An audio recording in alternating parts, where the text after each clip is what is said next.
라디오 문학관 한국 단편소설 50선 염상섭 원작의 표본실의 청개구리 첫 번째 시간입니다.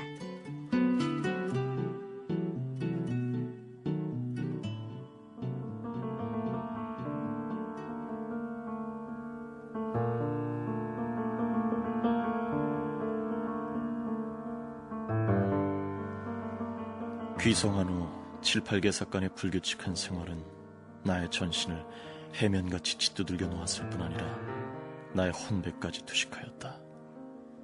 나의 몸을 어디를 두드리든지 알코올과 니코틴의 독취를 내뿜지 않는 곳이 없을 만큼 피로하였었다.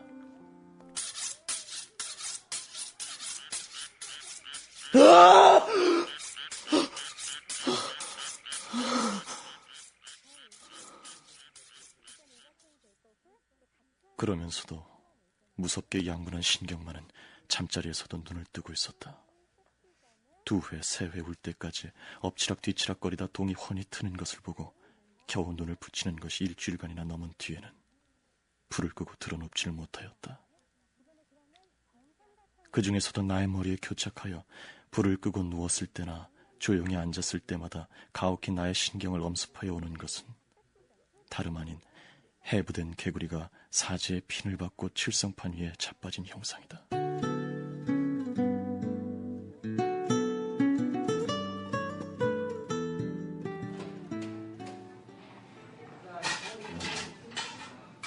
내가 중학교 2년 시대 박물 실험실에서 수염 텁석부리 선생은 청개구리를 해부하여 가지고 더운 김이 모락모락 나는 오장을 차례차례로 끌어내서 자는하게 누이듯이 주정병에 채웠다.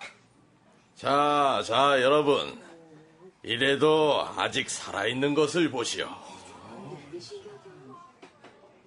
뾰족한 바늘 끝으로 여기저기를 콕콕 찌르는 대로 오장을 빼앗긴 개구리는 진저리를 치며 사지에 못 박힌 채 벌떡벌떡 고민하는 모양이었다.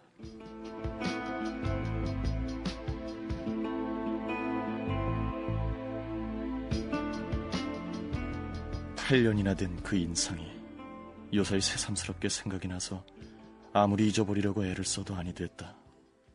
새파란 메스, 달기똥만한 오물오물하는 심장과 폐, 바늘끝, 조그만 전율. 차례차례로 생각날 때마다 머리끝이 쭈뼛쭈뼛하고 전신에 냉수를 끼얹은 것 같았다. 내가 남포에 가던 첫날 밤, 또다시 환영에 괴롭지는 않을까 하는 염려가 없지 않았으나 심사가 나서 우통을 벗은 채로 벌떡 일어나서 스위치를 비틀고 누웠다. 그러나 쨍 하는 소리가 문틈으로 쓰러져 나가자 또 머리를 엄습하여 오는 것은 수염 텁석부리의 메스, 서랍 속의 면도다. 메스, 면도, 메스, 면도. 잊으려면 잊으려 할수록 끈적끈적하게도 떨어지지 않고 어느 때까지 꼬리를 물고 머릿속에서 돌아다녔다. 금시로 손이 서랍으로 갈듯갈듯하여 참을 수가 없었다. 괴이한 마력은 억제하려면 할수록 점점 더하여 왔다. 내가 미쳤나? 아니, 미치려는 징조인가? 비상한 공포가 전신에 압도하여 손끝 하나 까딱거릴 수 없으면서도 이상한 매력과 유혹은 절정에 달하였다. 서랍을 열었다. 쓰다가 몇 달 동안이나 꾸려둔 원고, 편지, 약값들이 휴지통같이 우그르그란 속을 부스럭부스럭 하다가 미끈하고 잡히는 자루에 집어넣은 면도를 외면을 하고 꺼내서 창밖으로 뜰에 내던졌다. 이 방을 면하여야 하겠다. 어디든지 가야겠다. 세계의 끝까지, 무한의 영원히, 발끝 자라는 데까지. 무인도, 시베리아의 황량한 벌판. 단 1분의 정거도 아니하고 땀을 뻘뻘 흘리며 힘있는 굳센 숨을 헐떡헐떡 쉬는 폴스피드의 기차로 영원히 달리고 싶다.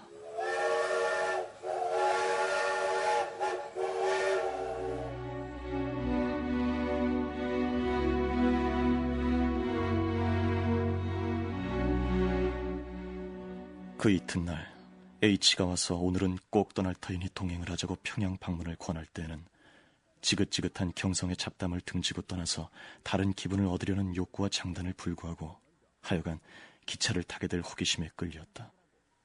함께 가세나. 가지. 가. 덮어놓고 동의는 하였으나 이제 정말 떠날 때가 되어서는 떠나고 싶은지 그만두어야 좋을지 자기의 심중을 몰라서 어떻게 된 셈도 모르고 H에게 끌려 나왔다.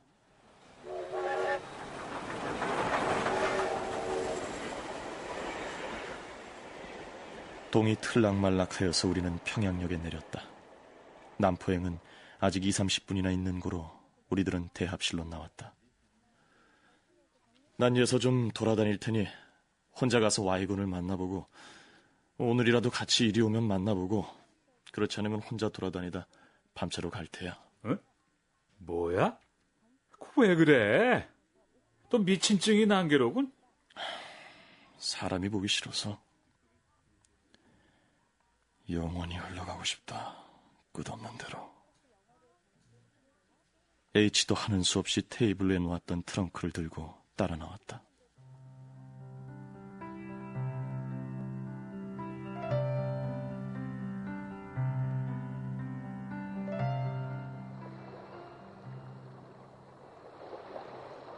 대동강가로 길을 찾아 나왔다.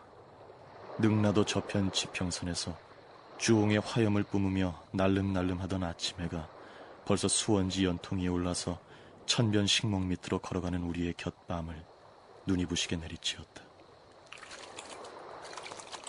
산뜻한 물에 손을 담가보고 싶은 생각이 나서 얕은 곳을 골라서 물가로 뛰어내려갔다. H도 쫓아 내려와서 같이 손을 담그고 앉았다. 백숙은 오차로 가지? 되어가는 대로. 이때 마침 뒤 동뚝에서 누군지 이리로 점점 가까이 내려오는 발소리를 듣고 우리는 무심히 힐끗 돌아다 보았다. 마른 것을 골라 디디느라고 이리저리 뛸 때마다 등에까지 철철 내리덮은 장발을 눈이 움푹 패인 하얀 얼굴 뒤에서 펄럭펄럭 날리면서 앞으로 가까이 오는 형상은 동경 근처에서 보던 미술가가 아닌가 의심하였다.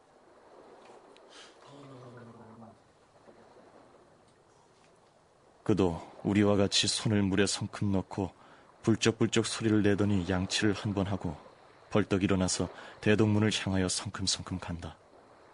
모자도 아니 쓴 장발과 돌돌 말린 때 묻은 철개 온 모시박이 두루마기 자락은 오른편 손가락에 끼우고 교묘히 돌리는 대가지와 장단을 맞춰서 풀풀 날렸다.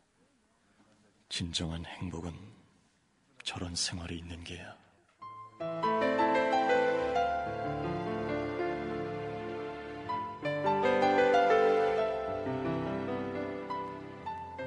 우리는 을밀대로 향하였다. 나는 성의 등을 기대고 앞에 전개된 광해를 맥없이 내려다보고 섰다가 다리가 풀려서 그대로 풀썩 주저앉았다. 두 손으로 이슬방울을 흩뜨리며 앉았는 동안에 사지가 느른하고 졸음이 와서 포켓에 넣어둔 신문지를 꺼내서 펴고 들어놓았다. 안 돼. 여보게. 안 돼. 얘가 어딘 줄 알고 잠을 자. 그리고 잠꼬대 무슨 잠꼬대야? 왜 얼굴이 저렇게 뒤틀렸어? 아이고 좀 서늘하군. 왜 그래? 무슨 꿈이야? 죽은 꿈. 아주 영영 죽어버렸다면 좋았을걸. 자살? 미인의 손에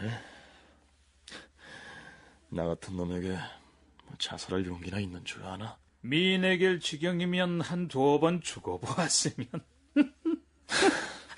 정말. 하여간 아무 고통 없이 공포도 없이 죽는 경험만 해보고 그러고도 여전히 살아있을 수만 있으면 연암은 번이라도 통쾌해.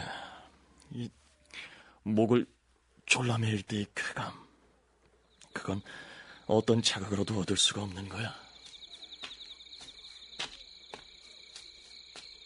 나는 무엇이라고 형언할 수 없는 썩어가는 듯한 심사를 이기지 못하여 입을 다물고 올라가던 길로 천천히 내려오다가 H에 묻는 것이 귀찮아서 꿈 이야기를 들려주었다. 무슨 일이었던지는 분명치는 않으나 흰 가루가 뒤바른 한 손을 들고 마루 끝에서 어정버정하다가 이제는 죽을 때가 됐다는 것처럼 손에 들었던 수건으로 목을 메고 덧문을 첩첩이 닫은 방 앞 텐마루 위에 반드시 들어 누우니까 어쩐 바짝 말라서 때만 남은 흰 손이 머리맡에서 슬그머니 넘어와서 목에 메인 수건의 두 자락을 좌우로 슬금슬금 졸라대더군. 그래서 난 이것이 당연히 당할 약조가 있었다는 것처럼 어떤 만족과 안심을 가지고 조용히 들어 누워있지 뭔가. 그때 이 차차 목이 메어올 때 이상한 자극은 이 낙지 이후에 처음 경험하는 쾌감이었네. 뭐야? 그러나 무슨 까닭에 이같이 일찍 죽으면 안 되는가, 참 정말 죽었는가 함은 의문이 나서 몸을 뒤틀며 눈을 번쩍 떠봤네. 헌데 대략 깜짝 놀라지 않았던가? 왜? 날 빤히 보며 빙그레 웃고 섰는 군은 악마가 아닌가 생각했어. H군의 웃음은 늘 조소하는 듯이 보이지만 아까는 참말 화가 나서. 이 사람? 그러나 암만 생각하여도 희한한 건 처음부터 눈을 감고 누웠는데 어찌하여 그 손의 주인이 여성이었다고 생각되는지 내가 생각해도 알 수가 없어.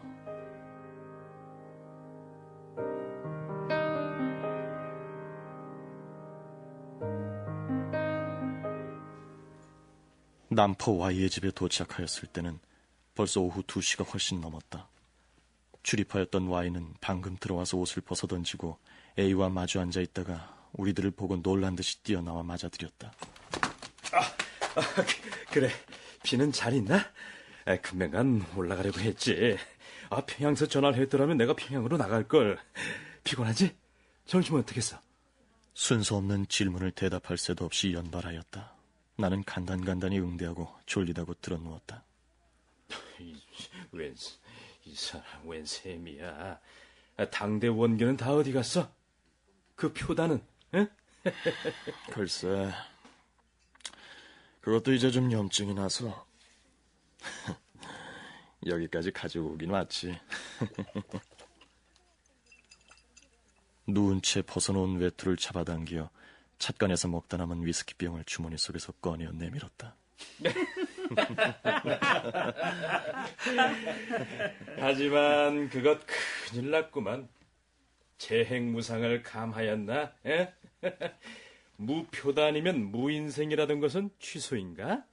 그런데 그 표단이라는 게 무엇이야? 영문을 모르는 A는 Y에게 묻고 나에게로 고개를 돌렸다. 한마디로 쉽게 설명하면은 우선 X군 자신인 동시에 X군의 인생관을 신발한 X군의 술병이랄까? X군의 인생관인 동시에 X씨 자신 무엇이야? 어디 나 같은 놈은 알아들을 수가 있나 이거. 아니랍니다. 내가 일전에 서울서 어떤 상점에 갔던 길에 표단 모양으로 만든 유리 정종병이 마음에 들게 사가지고 왔더니 여럿이서 놀린답니다. 이 술을 선생한테나 갖다 주고 강연이나 들을까? 남포에도 표단이 있는 게로군. 그런데 병유리가 좀 흐려. A씨도 표단당에 한 몫은 가겠죠. 위스키 병을 들어서 한 잔 따라 권하고 나도 반배를 받았다. 그래, 여기 표단은 어때? 별로 표단을 달고 다니지는 않지만 3원 50전에 3층 집을 지은 대건축가인데 말이야. 3원 50전에? 미친 사람인 게로군. 글쎄, 미쳤다면 미쳤을까? 하지만 난 인생의 최고 행복을 독점했다고 생각해. 이거는 무슨 까닭에 술 먹는가? 논리는 없지. 다만 취하려고. 그러게 말이야. 알코올의 힘을 빌리지 않아도 알코올 이상의 효과. 다만 위안뿐 아니라 행복을 얻을 만한 것이 있다면 그는 뭘 취할 터이냔 말이야. 어? 알코올 이상의 효과, 광증이냐 신념이냐 이 두 가지밖에 없을 것이오. 그러나 오관이 명확한 이상의 피로, 권태, 실망, 이 외에 이 아무것도 없는 이상, 그것도 광인으로 일생을 마칠 숙명이 있다면 하는 수 없겠지만 말이야.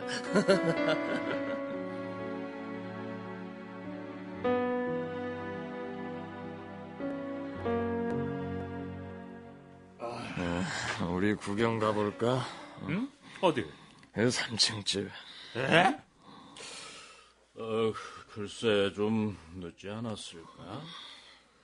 아직 5시간 못 됐구나. 하지만 강연은 못할걸. 보시다시피 역사를 버려놓고 매일 강연에 목이 쉬어서. 내 청년은 2시간 동안의 홍소 환담에 다소 피로를 느낀 듯 모두 잠잡고 석양판에 갑자기 번잡하여 오는 큰 길로 느럭느럭 걸어 나왔다.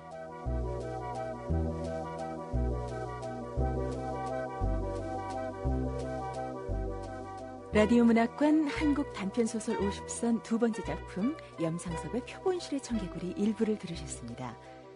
작가 염상섭은 1897년에 태어나 동아일보 기자 생활을 했고요. 폐허의 창간동인으로 문학활동을 시작했습니다. 초대 서라벌리에대 학장을 지내고 아세아 자유문학상, 대한민국 문화훈장을 수상한 바 있습니다. 그럼 여기서 서울대 구인환 명예교수로부터 염상섭의 작품 세계에 대해서 들어보시죠. 염상섭의 작품은 아주 방대해서 그 특성을 나누기가 곤란하지만은 우선 초녀작 표본시 청개구리를 비롯해서 아메아, 제야 등을 해서 추상적인 관념성을 보여주는 작품이 개양이 있는가 하면은 3.1 운동 직후에 식민지의 암울한 현실을 그린 만세전을 통해서 구체적으로 현실을 인식하는 그런 작품이 경향. 그리고 이제 3대에 걸쳐서 민족의 한과 당시 상황을 우리에게 보여주면서 어떻게 봉건 사회에서 근대 사회로 이용하면서 그러면서 이제 손자인 덕기에 와서 어떻게 삶을 이룩하는 그런 소설인 3대에 이르는 그런 경향, 6.25 후에 처절한 민족 상징의 한을 그린 치유와 같은 작품을 통해서 현실을 아주 치열하게 인식하고 그것을 리얼하게 그리는 작품 경향으로 나눠볼 수 있습니다. 작품의 특색으로서는 서민 생활의 희로를 열실하게 변하고 민족의 정체를 추구해가는 그런 경향이 있는가 하면은 셋째로는 리얼리즘의 문학을 확립하여 한국 소설의 한 동맥을 이루는 작품 개양을 이루게 되고 있습니다.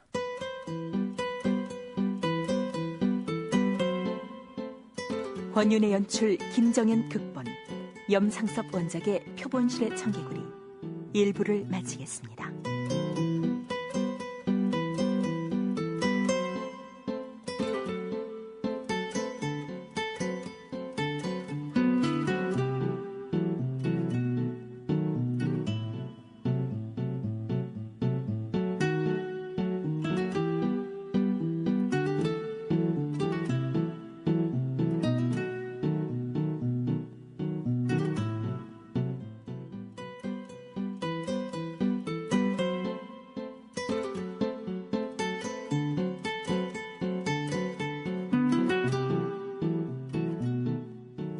라디오 문학관 한국 단편소설 50선 염상섭 원작의 표본실의 청개구리 두 번째 시간입니다.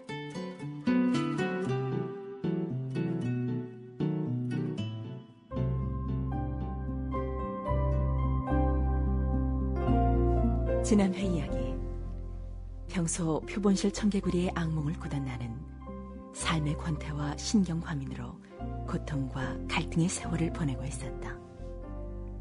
그러던 중 친구 H가 평양 방문에 동행할 것을 권유하여 망설임 끝에 기차에 올랐다. 대동강가에서 우연히 만난 장발객의 기이한 모습과 새로운 풍광으로 마음의 변화를 느낀 나는 H와 남포에 있는 Y를 방문했다.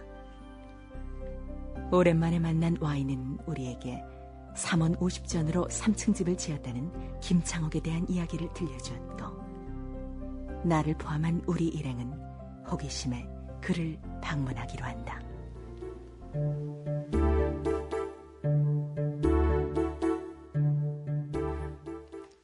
황해에 잠긴 석양은 백운을 뚫고 흘러 멀리 바라보이는 저편 2층 집 지붕에 은빛으로 반짝거리었다. 선생은 원래 무엇을 하던 사람인고? 별로 자세히는 모르지만 보통학교 훈도라든가 A군도 아마 배웠다지? 그 일본 말도 제법 하는데 이전에는 그래도 미남자였었는데. 미남자였든 추남자였든 하여간 금년 봄에 한 서너 달 감옥에 들어갔다가 나온 뒤에 좀 이상해졌대. 아니 왜? 글쎄 자세한 이유는 모르겠어. 처자는 있나? 예. 계집은 친정에 가서 있다고도 하고 뭐 놀아놨다기도 하나. 그 역시 자세한 것은 몰라요. Y군, 그 계집이 어느 놈의 유혹으로 팔려서 돌아다니다가 그 유곽에 굴러들어와 있다면 어떨까? 그리고 매일 찾아가서 미친 채를 부리면 저기 보이네. A가 마주 보이는 나직한 살록에 외따로 우뚝 선 참외 원두막 같은 것을 가리켜주는 대로 희끄무리한 것이 그 위에서 움찔움찔하는 것을 바라보며 우리는 발길을 재촉하였다. 3층 집 꼭대기에 퍼덕거리고 앉아서 희미한 햇발이 점점 멀어져가는 산등성이를 얼없이 바라보고 있던 주인은 우리들이 우중우중 올라오는 것을 힐끔 돌아보더니 벼란간 돌아앉아서 무엇인지 똑딱똑딱 두드리고 있었다. 선생님, 또 왔습니다. 자, 선생님, 안녕하십니까? 신비가 그저 불편하신가요? 오늘은 꼭 강연을 들으러 왔는데요. 그제야 그는 깜짝 놀란 듯이 먼지가 뿌옇게 앉은 더벅머리를 헉 돌이켰다. 네? 왔어? 간단히 대답을 하고 여전히 돌아앉아서 장도리를 들었다. 귀 밑부터 귀알 같은 수염이 까맣게 덮인 주먹만한 하얀 상을 힐끗 볼 채 나는 깜짝 놀랐다. 감전된 것 같이 가슴이 선뜻하여 심한 전율이 전신을 압도하였다. 중학교 실험실의 박물 선생.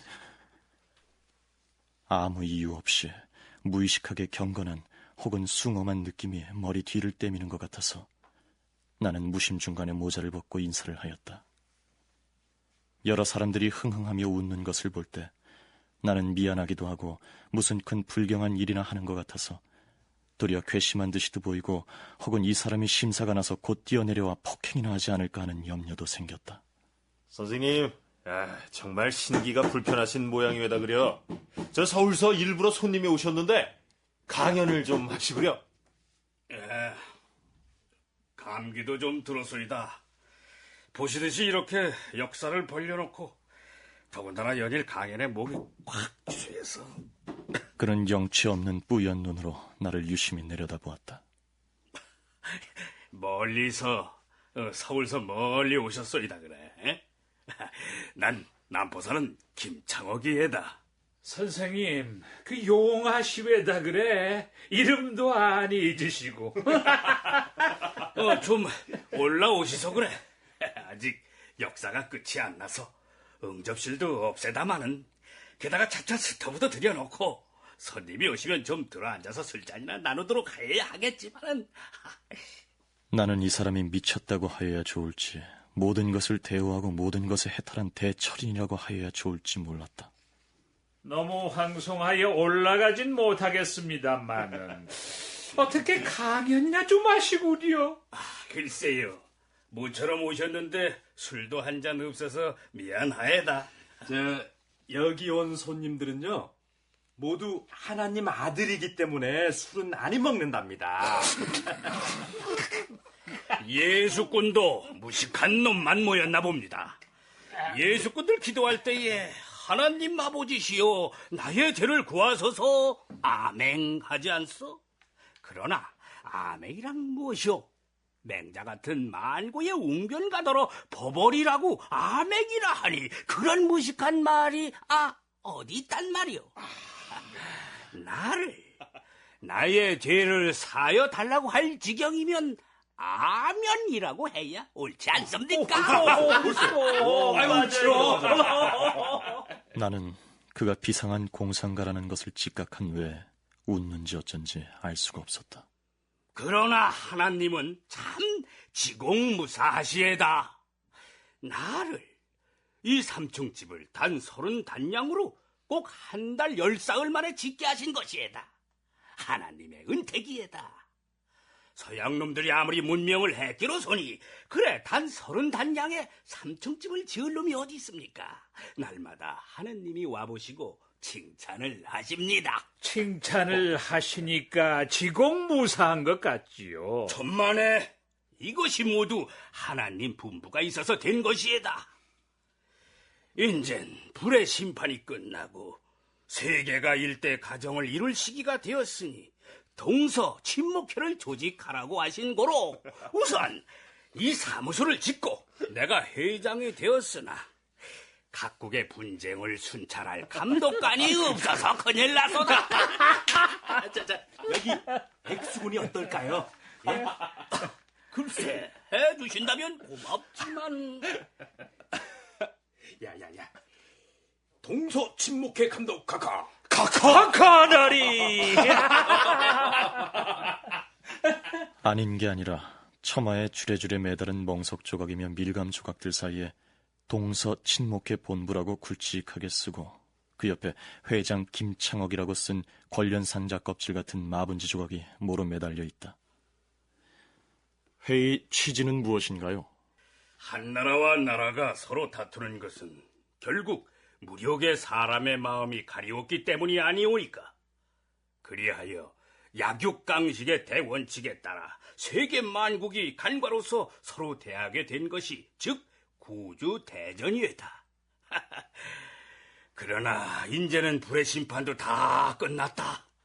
동서가 침묵할 시대가 돌아왔다고 하신 하나님의 말씀대로 나는 신종합니다. 그러기 때문에 하나님의 계시대로 세계 각국으로 돌아다니며 정찰을 하여야 하겠세다.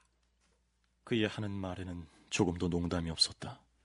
유창하게 연설구조로 열변을 토할 때는 의심할 여지 없는 어떠한 신념을 가진 것 같이 보였다. 이 3층 집은 무슨 생각으로 지셨나요? 연전 여름방학에 서울에 올라가서 중등학교에 1호 강습을 하러 다닐 때에 서양 사람의 집을 보니까 이생에도 좋고 사람 사는 것 같기에 우리 조선 사람도 팔자 좋게 못 사는 법이 어디 있겠소? 기왕이면 3층쯤 높직이 지어볼까 해서. 우리가 그놈들만 못할 것이 무엇이오? 옳거니? 조선이 있고 조선글이 있어도 한문이나 서양놈들의 혀꼬부라진 말을 해야 사람의 구실을 하는 쌍놈의 세상 아닙니까? 한마디 한마디씩 나의 동의를 얻으려는 것처럼 나를 똑바로 내려다보고 잠깐씩 말을 멈추다가 나중에는 열중한 변사처럼 쉴 새 없이 퍼붓는다. 성 중에 김씨가 제일 좋은 성이다. 사람이 난에 구슬옥을 하지 않았소. 하므로 세금이 아니라 사람 구슬금 이렇게 읽어야 할 것이다. 아니다. 웃을 것이 아니다. 사람 구실을 하려면 성현에 가르치신 것 같이 첫째에 인하여야 하지 않습니까? 하므로 사람인이라 하는 것이다 그려. 그 다음에는 구슬이 2개가 있어야 사람이지 2다리를 이렇게 벌리고 선 사이에 딱 있어야 할 것이 없으면 도저히 사람 값에 가지 못할 것이다. 호자는 그러기에 사람 구실을 못하지 않습니까? 그러면 여인네는 김가가 없구만요. 옳지. 그래서 내 댕내는 안 가로군. 옆에 내가 관을 썼어. 여인네가 관을 썼어. 참, 아씨는 어디 가셨나요? 못 보셨어? 여보, 영희 어머니. 또 나갔나? 아마 저기 갔나 보에다. 저긴 유곽이 아니요. 여인네가 관을 썼으니까. 예, 그 안에 있어요. 그 안에 5년이나 나하고 사는 동안에도 역시 그 안에 있었어요.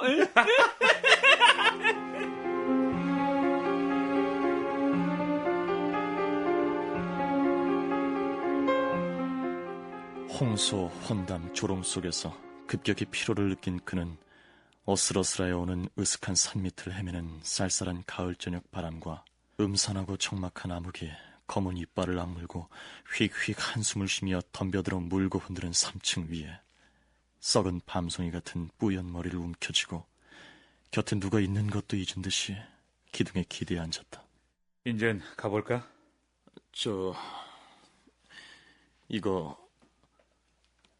나는 Y의 집에서 남겨가지고 나온 술병을 그의 손에 쥐어준 후 빨간 능금 2개를 포켓에서 꺼내주었다.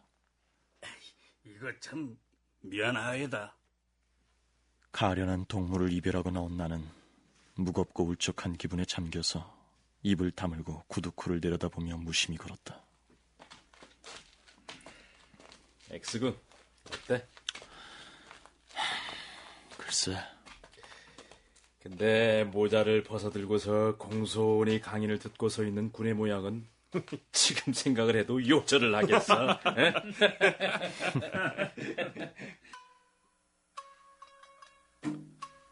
컴컴하고 쓸쓸한 북막 및 찬바람에 불리우며 사지를 오그리고 들어놓은 3층 집 주인공은 저 장구 소리를 천당의 왈치로 듣는지 지옥의 아비규환으로 깨닫는지 나는 정거장 문을 들어설 때까지 힐끔힐끔 돌아다 보아야 오직 유곡의 요화 같은 유각의 전등불이 암흑 가운데 반짝거릴 뿐이었다.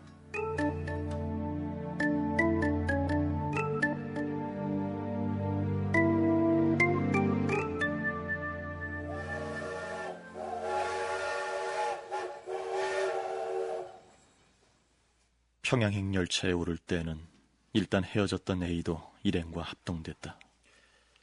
이제 영원인가? 영원히. 그러나 평양이 세계의 끝일지도 모르지. 아니, 왜 어디 가시나요? 글쎄요. 남으로 향할지 북으로 달릴지 모르겠소이다. A군은 오늘 부친께 선언을 하고 영원히 나섰다는 게라오. 그건 부럽소이다 그려. 영원히 나섰다는 그것이 부럽소이다. 우리는 엽서를 꺼내들고 서울에다가 편지를 썼다. 나는 피에게 대하여 이렇게 썼다.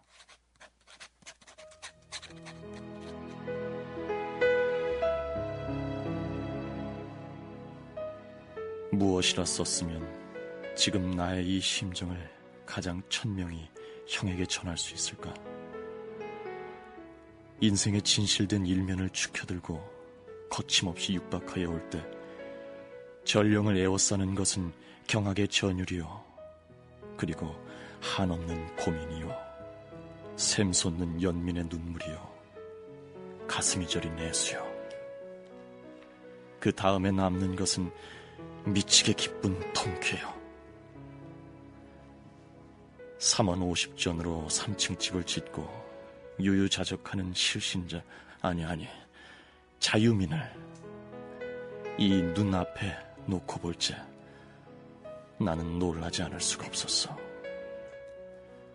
나는 아만 하여도 남의 일같이 생각할 수 없습니다.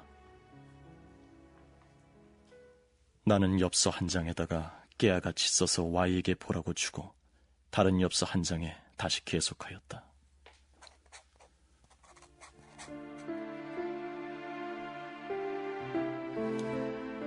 피군, 이건 나는 추측하여 주시오.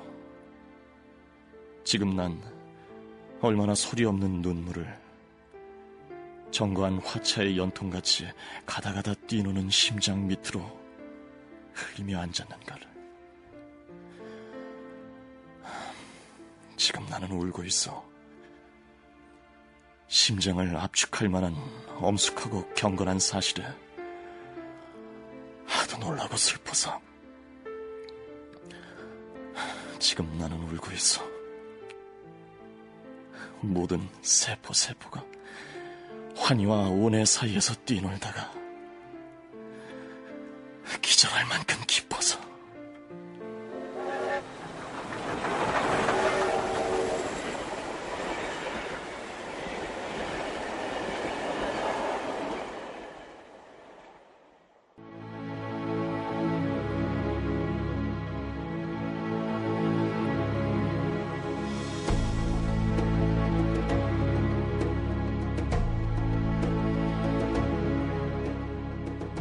라디오 문학관 한국 단편소설 50선 두 번째 작품 염상섭의 표본실의 청개구리 2부를 들으셨습니다. 1921년 개벽지에 발표, 3.1운동 직후 좌절감과 패배의식 속에 침잠돼 있던 지식인의 고뇌를 통해서 당시의 어두운 시대 상황을 반영한 작품 표본실의 청개구리. 오늘은 염상섭의 표본실의 청개구리를 통해서 1920년대 문학 성향에 대한 해설을 서울대학교 구인환 명예교수의 말씀으로 들어보겠습니다. 20년대 우리 상황은 암울한 시대입니다. 3.1운동이 실패로 민족이 암울하고 우울한 그런 상황에 처해 됩니다. 이런 그 경우에 이광수를 비롯한 민족주의 표방을 통해서 한민족의 새로운 방향을 모색하기도 하고 김동인의 그 반사회적인 그런 개혁, 그런가 하면은 염상섭, 현정건이 민족의 암울한 현실을 그리는 작품 경향, 이런 것으로 모두가 작품이 세 방향으로 나누어져서 20년대 소설을 이룹니다. 작품에서 XYH라는 이러한 부호를 쓰는 것은 익명성으로서 어떠한 특정한 인물을 지칭하지 않고 불특정한 다수를 지칭하기 위해서 이렇게 익명성이 X, Y, Z 이런 그 부호를 쓰고 있는 것을 보면은 이 작품에서 하나의 그 특정한 사회 현상이 아니고 일반적인 사회 현상을 표현하려는 의도로 보여집니다. 지금까지 출연 표영재, 이의선, 김호정, 서령범, 하성룡, 이원상, 이서윤, 이소영, 김은아, 김창렬, 정영웅, 기술 김길호, 효과 이용문, 정현재, 음악 김지현이었습니다. 권윤의 연출, 김정현 극본, 염상섭 원작의 표본실의 청개구리 2부를 마치겠습니다.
라디오 문학관 한국 단편소설 50선 염상섭 원작의 표본실의 청개구리 세 번째 시간입니다.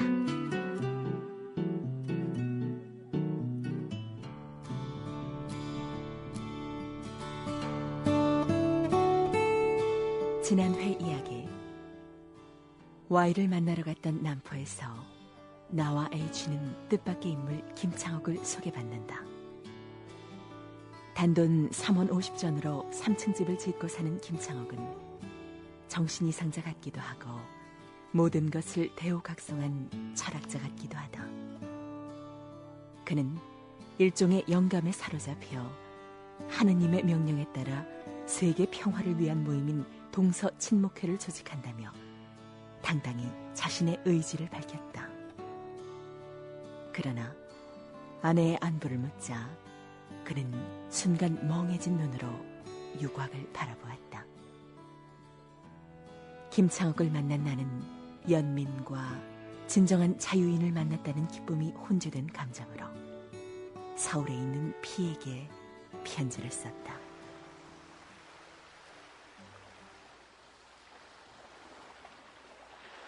북극의 철인 남포의 광인 김창옥은 아직 남포 해안에 증기선의 검은 구름이 보이지 않던 30여 년 전에 당시 굵지 않은 객주 김건화의 집 안방에서 고고의 첫 소리를 울렸다. 그는 잔열 포류의 약질일망정 7, 8세부터 신동이라 들으리만큼 영리하였다. 영업과 화류 이외에는 가정이란 모르던 그의 부친도 의외에 자식이 총명한 것은 기뻐할 줄 알았다. 16세 되던 해 경성에 올라가서 한성고등사범학교에 입학하게 됐다. 그러나 3년급 되던 해 봄에 부친이 장중풍으로 졸사했기 때문에 유학을 단념하고 내려오지 않으면 아니 되었다.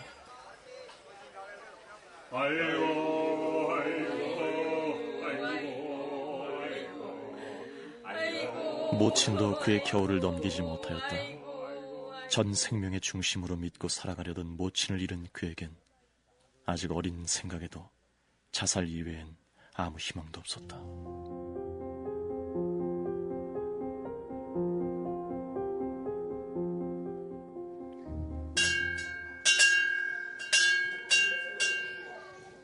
부친의 3년상을 마치던 해 소학교가 비로소 설치되어 유지자의 강청으로 교편을 들게 된 뒤로부터는 다소 위안도 얻고 기력도 회복되었으며 가속에 대한 정의도 좀 나아졌다. 그 이듬해 식구가 하나 더 는 뒤부턴 가정다운 기분도 들게 됐다. 그러나 기이한 운명은 창옥의 일신을 용서치는 않았다. 처참한 검은 그림자는 어느 때까지 쫓아다니며 약한 그에게 휴식을 주지 않았다. 자기가 가르치던 2년생이 졸업하려던 해 그의 아내는 겨우 젖떨어질 만하게 된 것을 두고 시부모의 뒤를 따라갔다. 부모를 잃었을 때 같진 않았으나 자기 신세에 대한 비탄은 한층 더하였다.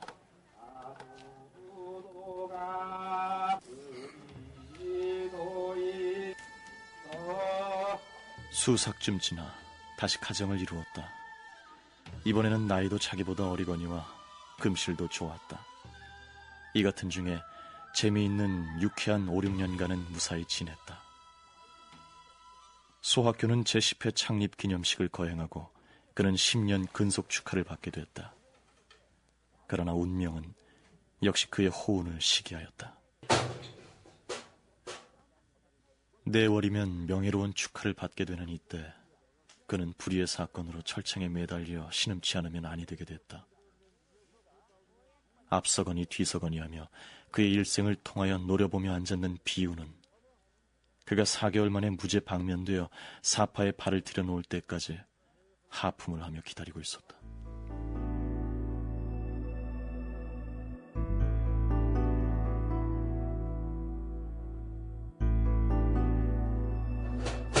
(4개월간의 옥중 생활은 잔약한 그의 신경을 바늘끝같이 예민하게 하였다. 그는 파리하고 하얗게 센 얼굴을 들고 감옥 지붕이 이슬이 아직 녹지 않은 새벽 아침에 옥문을 나섰다. 차입하던 집으로 찾아오리라고 생각했던 자기 차는 그림자도 보이지 않고 60이 가까운 백부만 왔다. 고생했다. 추록하기 일삭 전까지는 일이 있어도 하루가 멀다고 매일 면회하러 오던 아내가 근 1개월 동안이나 발을 끄는 거로 의심이 없지 않았으나 자기의 신경과민이 아닌가 하는 생각도 나서 갑갑한 마음을 참고 백부의 집으로 발길을 재촉했다. 아버지! 너 탈이 났다더니 언제 일어났니? 예? 누가 탈은 무슨 탈이 났댔나요? 어머니는? 어머니 어디 갔어? 그에 대한 이 한마디가 억만 진리보다 더 명백하였다. 그 동시에 자기의 귀가 의심쩍었다. 온 식구가 다 뛰어나오며 웃음 속에서 맞으나 그는 얼빠진 사람처럼 인사도 변변히 하지 못하고 맥없이 얼굴이 새파래졌다. 인제 가보지요. 영희야, 가자. 아이, 아침이나 먹고 천천히 해. 아니요. 왜 영희 어미는 어디 갔어요? 일전에 평양에 어쨌든 올라오려무나. 평양이라는 것은 처가를 말하는 것이다. 그러나 숙부가 말을 더듬는 것이 우선 이상이 보였다. 더구나 어쨌든이란 말은 웬 소린가. 평시 같으면 귓가로 들을 말도 일일이 유심히 들렸다. 평양? 평양? 피로, 앙분, 분노, 낙심, 비탄, 미가지의 운명에 대한 공포, 불안. 인간의 고통이란 고통은 노도와 같이 일시에 치밀어 와서 껍질만 남은 그를 삶아 죽이려는 듯이 덤벼들었다. 움푹 패인 눈을 감고 벽을 향하여 드러놓은 그의 조망만한 얼굴은 납으로 만든 데드마스크와 같았다.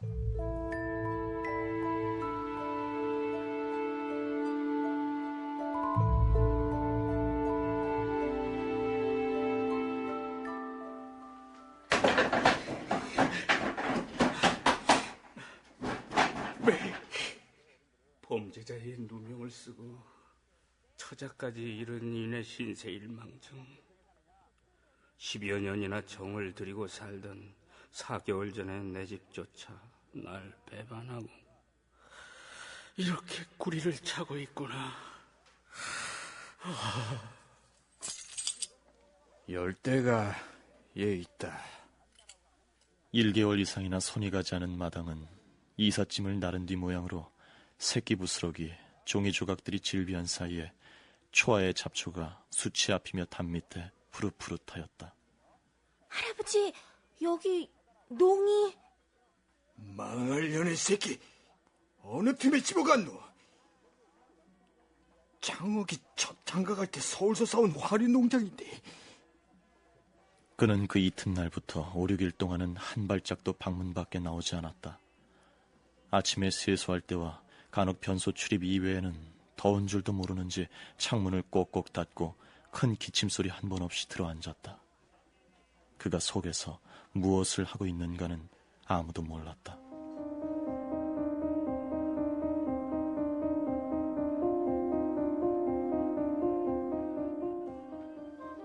하루는 백부가 전과 같이 저녁 때쯤 되어 가만가만 들어와서 유리구멍으로 들여다보려니까 방 한가운데 눈을 감고 들어 누웠다가 무엇에 놀란 듯이 깎아세운 기둥처럼 눈을 부릅뜨고 벌떡 일어났다. 이놈의 새끼, 내 백내를 차가고 이제 나까지 죽이러 왔니? 이거 와 이러니? 난 누구라고? 삼촌 올라오시서 그래. 여보, 영유마이, 삼촌이 왔는데 술 좀 받아오시소 그래. 야, 어서 자거라. 잠이 아직 깨지 못한 게로구나. 술은 이따 먹자. 자, 어서. 어서. 그런데 여보시오 삼촌, 영희 오마니는 지금 어디 갔어? 술 받으러? 어젯밤에도 왔어. 그 이튿날 아침에 그는 무슨 생각이 났던지 어느 틈에 방을 뛰어나와서 부엌을 들여다보고 요사이는 왜 새순물도 아니 주느냐고 볼멘 소리를 하며 대야를 내밀고 물을 청하였다. 밥솥에 불을 떼고 앉았던 고모가 깜짝 놀라 돌아다 보니까 근 반년이나 면도를 아니한 수염에는 먼지가 뿌옇게 앉았고 솟은 듯한 붉은 눈치에는 이상한 영체가 돌면서도 무시무시하게 보였다. 날이 더워갈수록 그의 병세는 나날이 더하여 갔다. 8월 중순이 지나 심한 더위가 다가고 뜰에 심은 백일홍이 누릇누릇하여 감을 따라 그에게는 없던 징이 또 생겼다. 불같은 끓는 방 속에 문을 봉하고 있던 사람이 무슨 생각이 났던지 매일 아침만 먹으면 의관도 아니하고 뛰어나가기를 시작했다.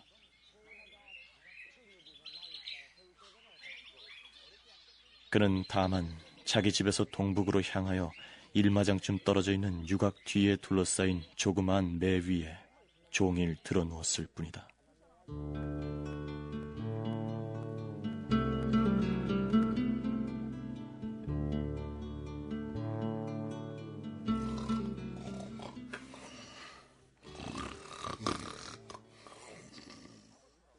반달 동안을 두고 찾다 못하여 경찰서에 수색원을 제출한 지 사흘 되던 날 밤중에 연통 속으로 기어나온 것처럼 대가리부터 발끝까지 새까만 탈을 하고 훌쩍 돌아와서 불문곡직하고 자기 방으로 들어가 코를 골며 잤다.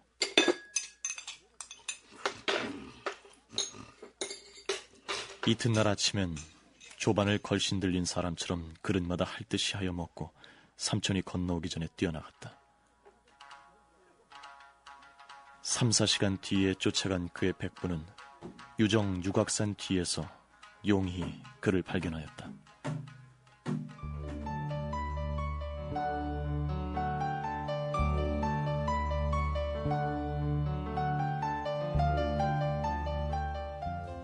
그가 처음 감시의 비상선을 끊고 나올 때는 맑은 정신이 들어서 그리 하였는지 하여간 자기의 고향을 영원히 이별할 작정으로 나섰었다. 가가호호로 돌아다니며 연명을 하여가며 5, 6일 만에 평양 부근까지 갔었다. 그러나 평양이 가까워오는데 정신이 난 그는 무슨 생각이 났던지 뒤도 돌아보지 않고 남포로 향하였다. 바다가 보고 싶다. 바다가 보고 싶다.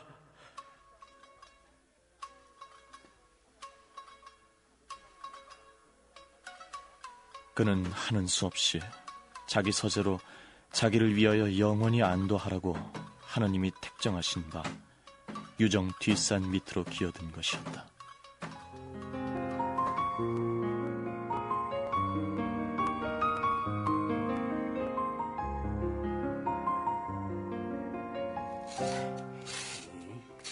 삼층이면 그래도 내 귀에 3, 4배가 될 테니까 예서도 바다가 보이겠지.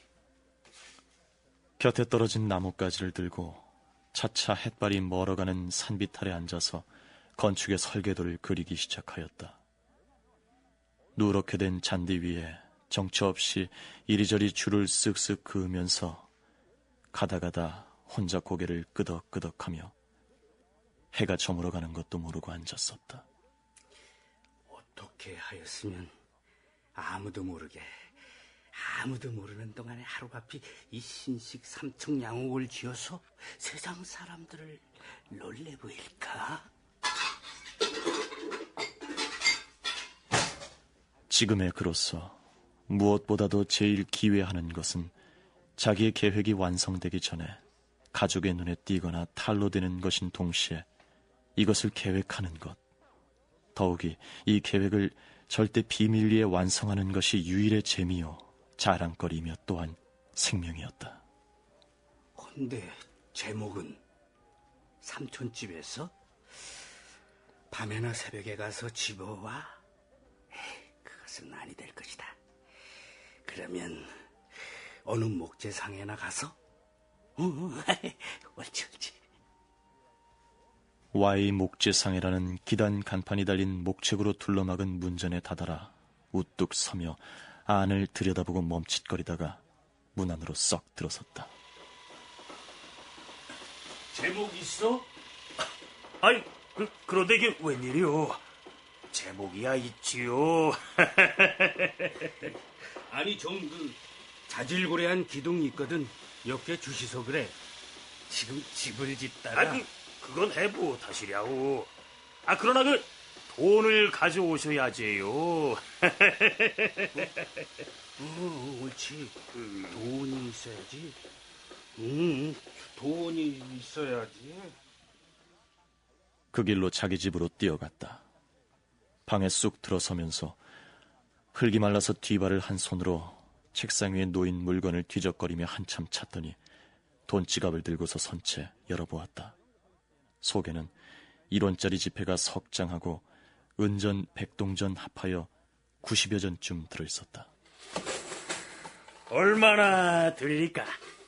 기둥 6하고 기둥 6만 하여도 3원 50전으로는 본전도 안 됩니다.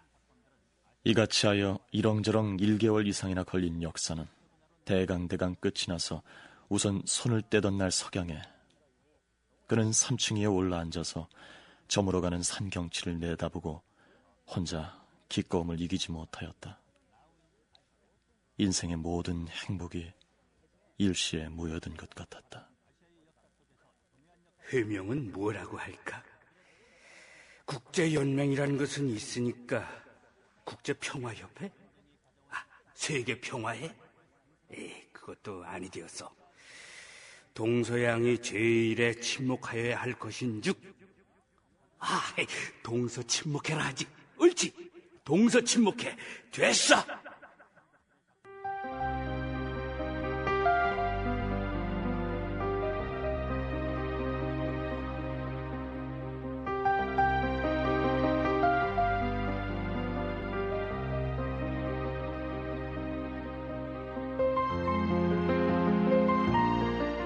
라디오 문학관 한국 단편소설 53 두 번째 작품 염상섭의 표본실의 청개구리 3부를 들으셨습니다.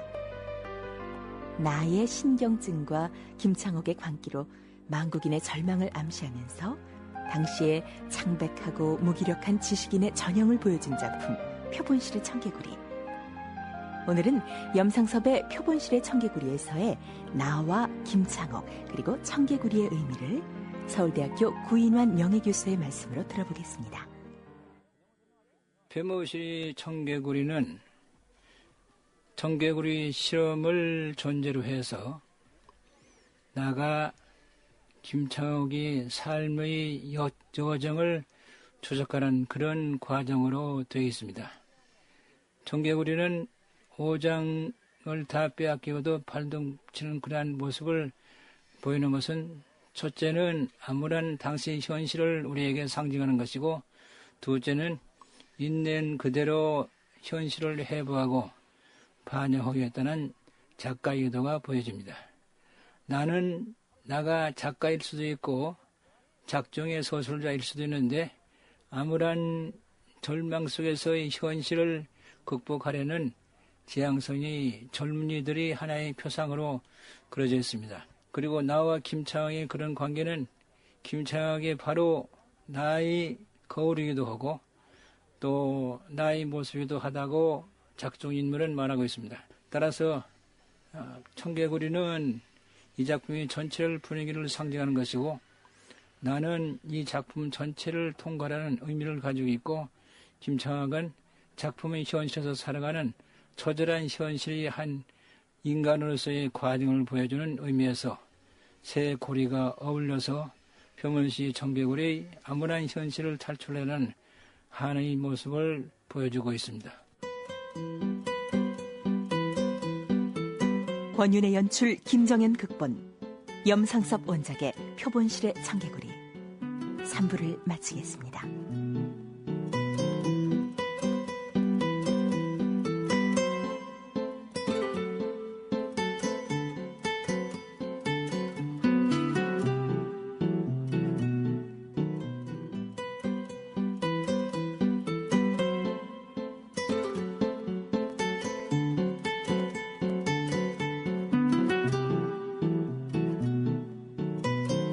라디오 문학관 한국 단편소설 50선 염상석 원작의 표본실의 청개구리 마지막 시간입니다.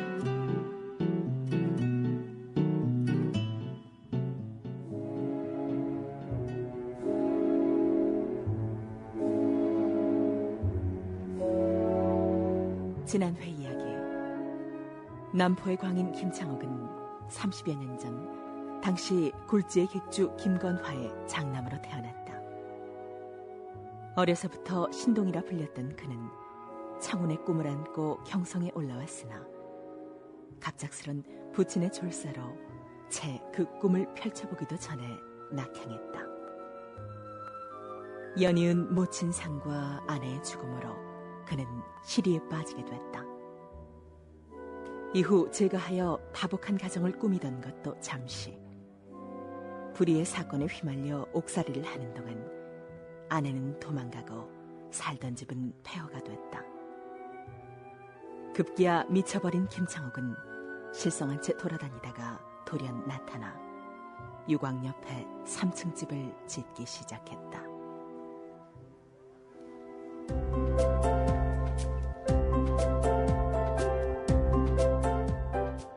세간을 옮기느라고 중문 대문을 훨씬 열어 젖혀놓은 것을 지치려고 뒤를 쫓아나간 고모는 이맛살을 찌푸리고 그의 가는 방향을 한참 건너다 보았다.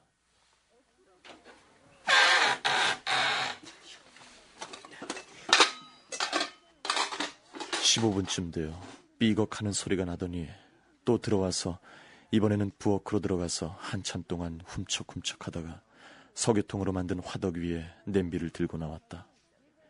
그 속에 사기 그릇이며 수저 나부랭이를 손에 잡히는 대로 듬뿍 넣었다.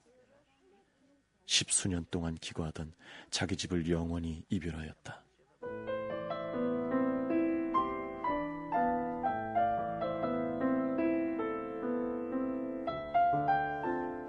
그날 석양에 고모는 영희를 데리고 동리 사람이 가르쳐주는 대로 그의 신가정을 찾아갔다. 고모에게 대하여는 가장 불행하고 비통한 집안이었다. 엿과 성냥 대신에 저녁밥을 싸가지고 갔었다. 아버지, 같이 가요. 영희가 울면서 가자고 하니까 그는 무슨 정신이 났던지 측은하여 하는 듯한 슬픈 안색으로 목소리를 떨며 말했다. 어서 가거라. 어서 가거라. 춥겠다. 눈이 저렇게 왔는데. 어서 가. 창옥은 혼잣말처럼 꼭 한마디 하고 아랫간에 늘어놓은 부엌 세간을 정돈하며 있었다. 고모는 한운 수 없이 돌아와서 남았던 시량과 잔을 그에게로 보내주고 나서 어둑어둑할 때 문을 잠그고 영희와 같이 큰 집으로 건너갔다.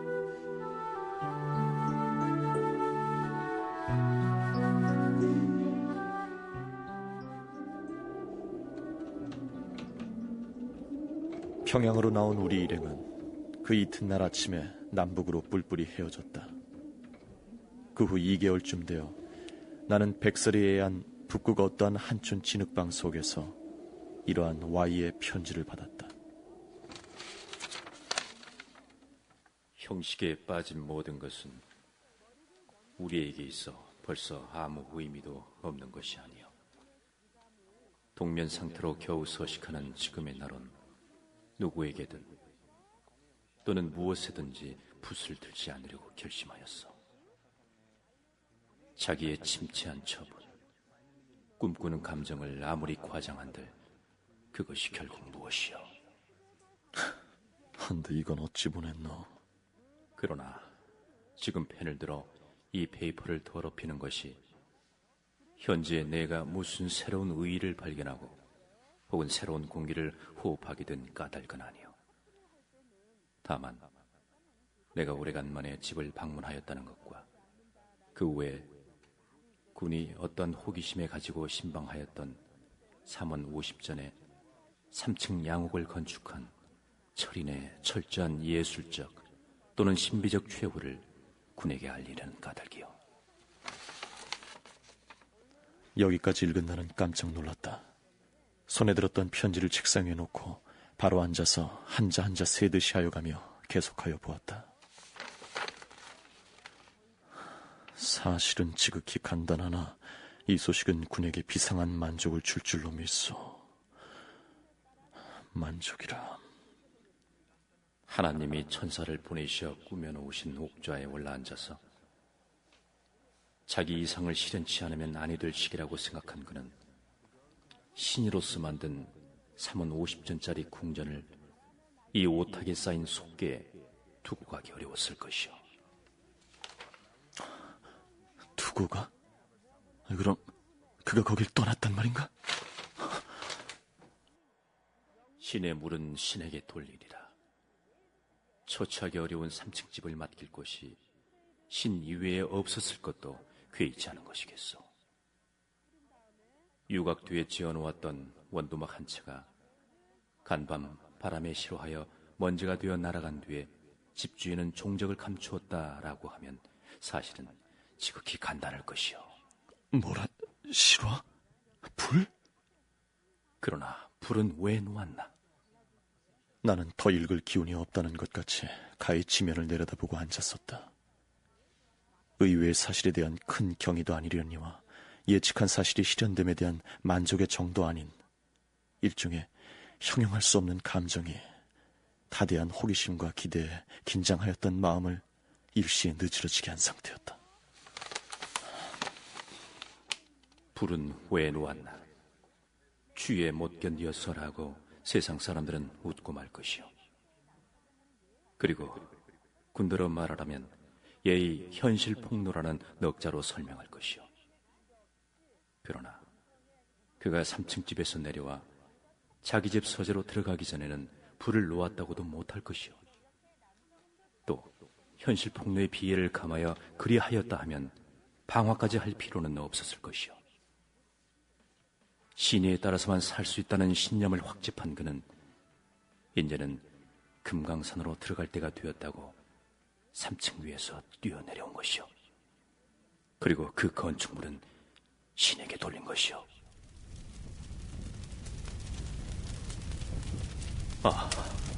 그 위대한 건물이 홍염의 광란 속에서 구름탄 선행같이 찬란히 떠오를 때 그의 환희는 어떠하였을까? 할렐루야! 할렐루야! 그 입에서는 일핀의 시가 흘러나왔을 것이요.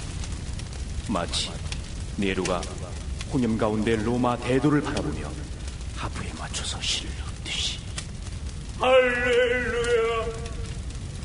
할렐루야!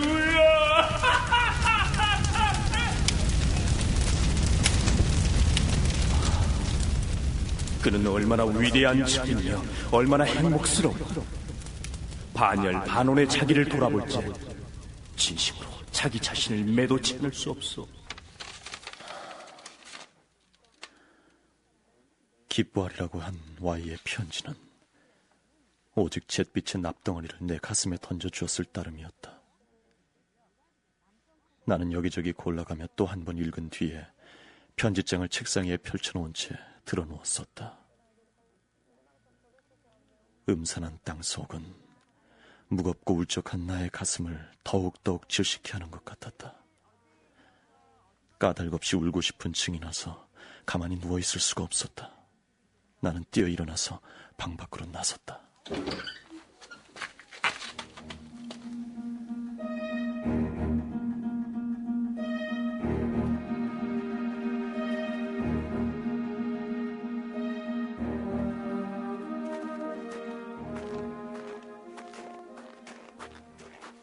아침부터 햇발을 조금도 보이지 않던 하늘에 뽀얀 구름이 건너다 보이는 앞산 위까지 쳐져서 방금 눈이 퍼블 것 같았다. 나는 얼어붙은 눈 위를 집신발로 바삭바삭 소리를 내며 알똥 고개를 나서서 항상 소유하던 절벽 위로 향하였다.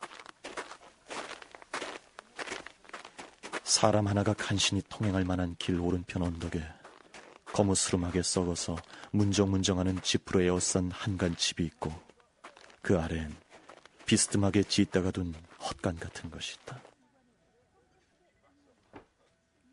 계시오. 계시오. 나는 무슨 무서운 물건이나 만지듯이 입구에 들이운 멍석 조각을 가만히 쳐들고 컴컴한 속을 들여다보았다.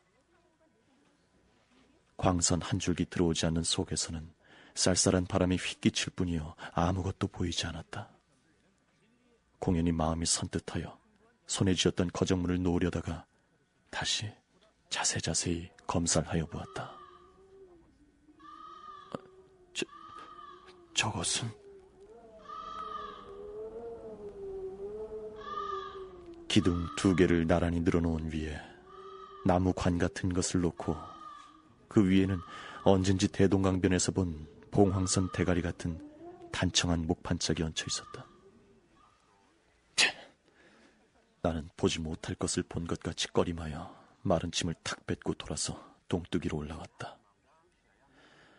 나는 눈에 묻힌 절벽 위에 와서 고층 앞에 놓인 석대에 걸터 앉으려다 곁에 새로 붉은 흙을 수북이 모아둔 것을 보고 외면을 하며 일어나왔다. 이것은 일전에 절골에선가 귀신이 지어서 죽었다는 무녀가 온 식전구슬하던 때도 안 입힌 새 무덤이다.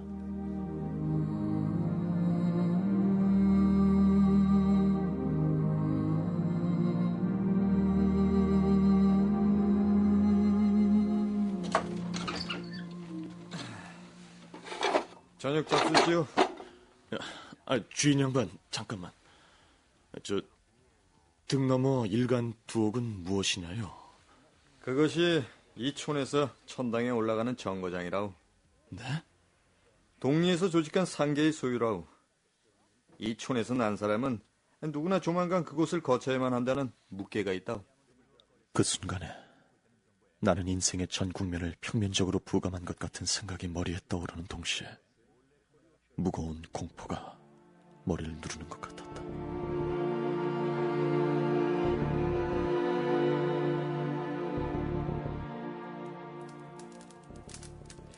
그날 밤에 나는 아무것도 할 용기가 없어서 몇몇 청년이 몰려와서 떠드는 속에 가만히 드러누웠었다.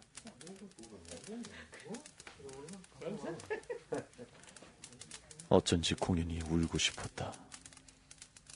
별로 김창옥을 측은히 생각하여 그의 운명을 추측하여 보거나 3층집 소환 후의 행동을 알려는 호기심은 없었으나 지금쯤은 어디로 돌아다니나 하는 생각이 나는 동시에 작년 겨울에 대동강가에서 잠깐 본 장발객의 하얀 신경질적 얼굴이 머리에 떠올랐다. 과연 그는 어디로 갔을까? 뱀보다도 더 두려워하고 꺼리던 평양으로 갔을까? 그래, 평양이야. 거긴 그가 그리고 그리던 그의 후치의 본가가 있지 않은가. 1년 12달을 열어보는 일이 없어 꼭 닫은 보통 문 밖에 보금자리 같은 집더미 속에서 우물우물하기도 하고, 혹은 그 앞 보통 강가로 돌아다니는 거리는 오직 대동강가의 장발객과 형제거나 다만 거린으로 알 뿐이요 동리에서도 누구인지는 아무도 몰랐다.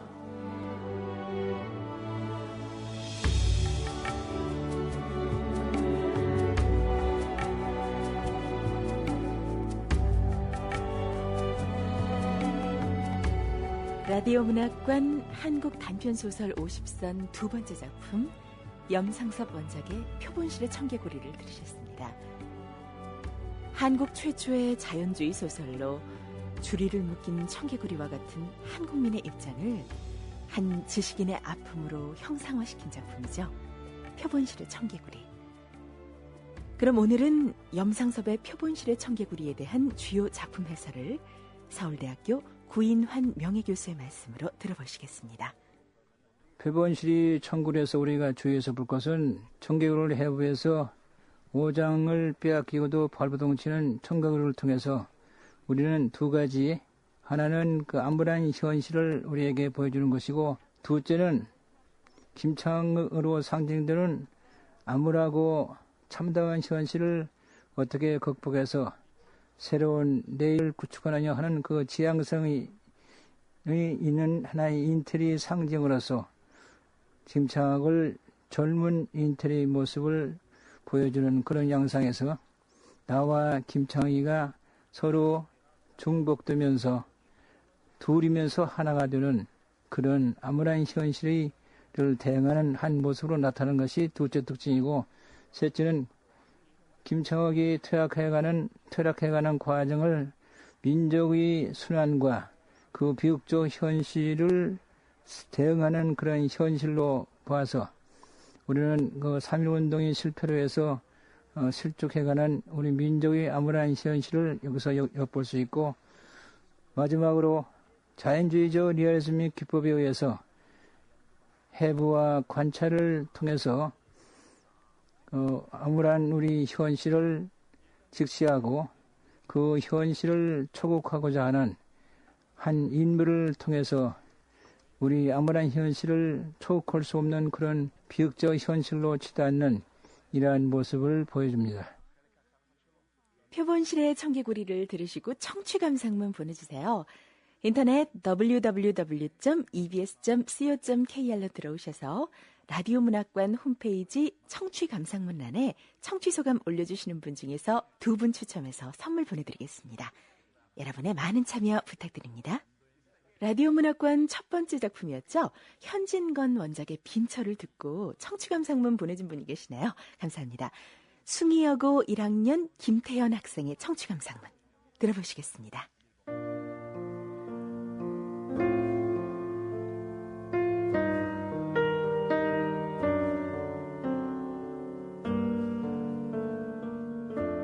무명 작가인 남편과 가난하게 사는 아내의 이야기 빈처. 아내의 저고리까지 팔아서 끼니를 이어가야 할 정도로 가난한 살림에 남편은 아내가 저고리를 찾는 이유를 알면서도 모르는 채 할 만큼 미안한 마음을 숨기며 살아왔다. 그러던 어느 날 양산 하나로 부부싸움을 하게 된다. 그리고 이어지는 장인의 생일잔치와 처형의 방문으로 남편은 비로소 아내의 마음을 헤아리게 된다. 아내가 그동안 못난 남편을 믿고 의지하며 저도 힘든 생활을 참고 지내왔음을 말이다. 인간은 누구나 물질에 대한 욕심을 가지고 있다. 그러나 이 무명 작가의 아내는 사랑으로 그 본능적 물욕을 이겨내고 자기 희생을 감수하면서 남편의 미래를 격려한다. 이 지고지순한 아내의 사랑을 요즘은 구식이라고 말할지도 모른다. 그러나 그 사랑을 전제로 하는 희생은 얼마나 아름다운가를 난 빈철을 들으면서 깨닫게 됐다.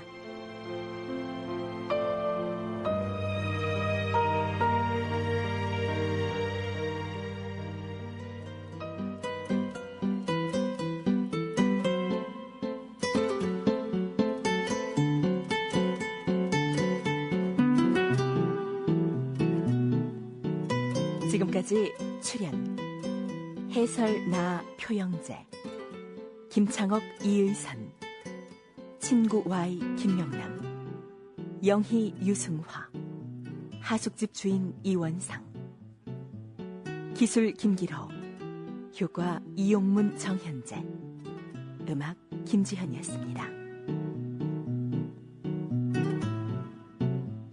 권윤의 연출 김정현 극본, 염상섭 원작의 표본실의 청개구리 마지막 시간을 마칩니다.